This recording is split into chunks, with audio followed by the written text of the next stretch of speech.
Your one child was asking about one or two things of how you were going to be when you went to prison. Would you share that with us a little bit about that conversation? Because to me, as anyone, to me, that's probably, of all the things we've talked about, the hardest. It is because, look, every mom and dad, we're like the hero in our kids' eyes. And now I'm telling my children that I have messed up so badly that I'm now having to go to prison. And to a 9 and 10-year-old, that is scary.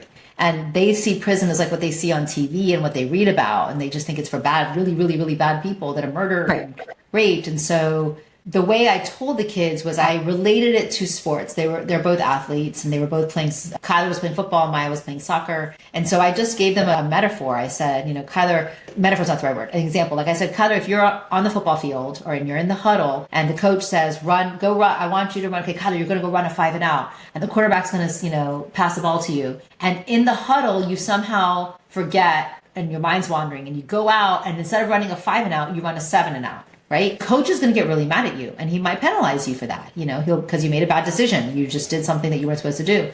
So you might get pulled out for a set of downs. Like that'll be your penalty. And Maya, when you're on the soccer field and you might, kick a girl, you might shove a girl by accident or do something, you might get a yellow card, right? And you'll be out of a soccer game for a few minutes. So that's your consequence. There are real life consequences. And mommy made some bad decisions and she's going to have to go away for a year. And Maya, I remember she was 9, right? She jumped and got into my lap. She didn't understand. The beauty of the fact that I had 60 days was that the kids had a lot of time to process and think about the questions that they had. So over the next, it was 50 days, they would ask questions like, Mommy, what will you eat? Yeah. Mommy, what will you wear? Mommy, will you be safe? Yeah. Mommy, can we come visit you? All the things that, a child wanted to know. From the most pure of hearts, that's the sorts of things they're worried about, right? And I think that just speaks volumes as to where they were thinking at the time. And children, thank goodness, are very resilient. So tell me a little bit about what life was like in prison. Yeah. I know, and I've heard you refer to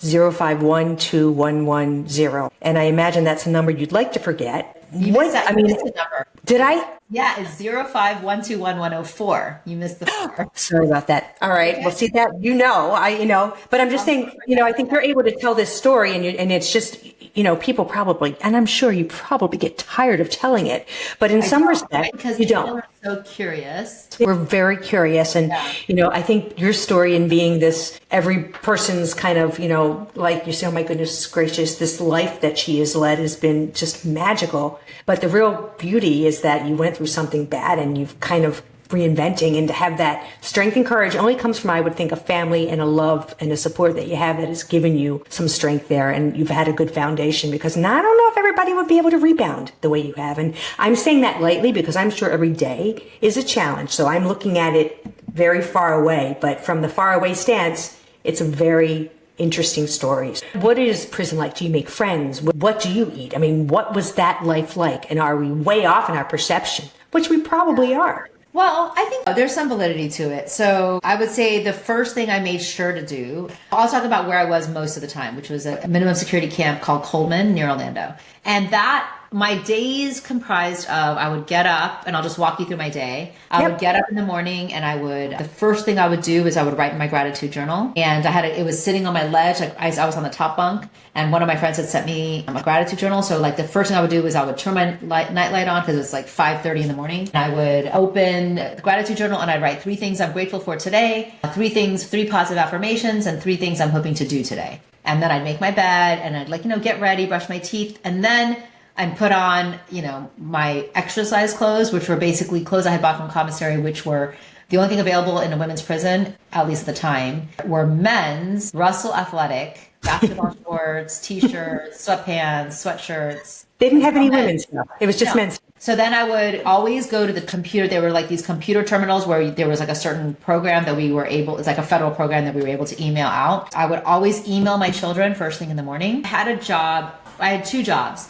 At the beginning, my job was I was the trash girl. So every night, job was to take the trash from all the housing units that were on these big, rollable big bins and roll them to the back of the complex. And then one by one, thank God I had gloves, one by one, take the bags, put them into the trash compactor. So that was my job for about a month, every night, right before we had to be in our housing unit, which was a very humbling experience, as you can imagine. A trash Second girl. job that I had until I left was I was a teacher. So I applied, Yeah. I did like a handwritten resume, submitted it to education, and that existing teacher was sent home. I got the job. So I taught math and English in the morning and math and Spanish in the afternoon. Awesome. That, I would imagine that was probably a great, like, It was so diversion. fulfilling. It was so fulfilling. Did you make any friends? Were there some folks in there that you at least felt that you had some sort of connection with, or was it very just... I actually did. I had lots of friends. I actually tell people I made the most unexpected connections in prison that I could never have imagined. And I think if we kind of extrapolate to what's happening in the world right now globally, right? Connection and belonging is such a hard thing in corporations right now, in companies, and in our communities. Like finding connection and belonging seems almost insurmountable in some ways. And then that's affecting team engagement, which is affecting corporate culture, all of that. And it's so interesting because I could have never imagined that I would have found the connections or made the connections that I made with people that I never ever otherwise would have met, but for the fact that I was sitting in prison.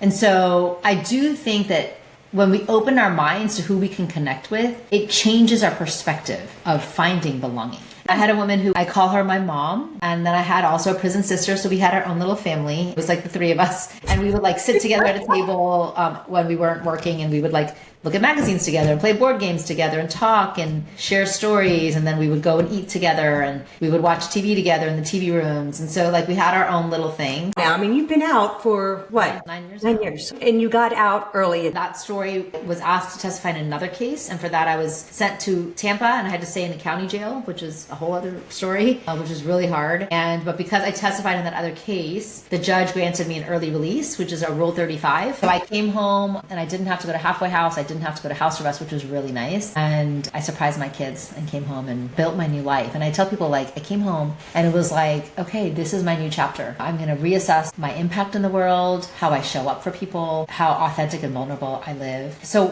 one thing for me that's come out of this is that I tell people I had to lose my freedom to gain complete freedom. Because now being in this space of total transparency, not pretending to be something I'm not, I've literally taken off my armor, right? Like I credit Brene Brown for that.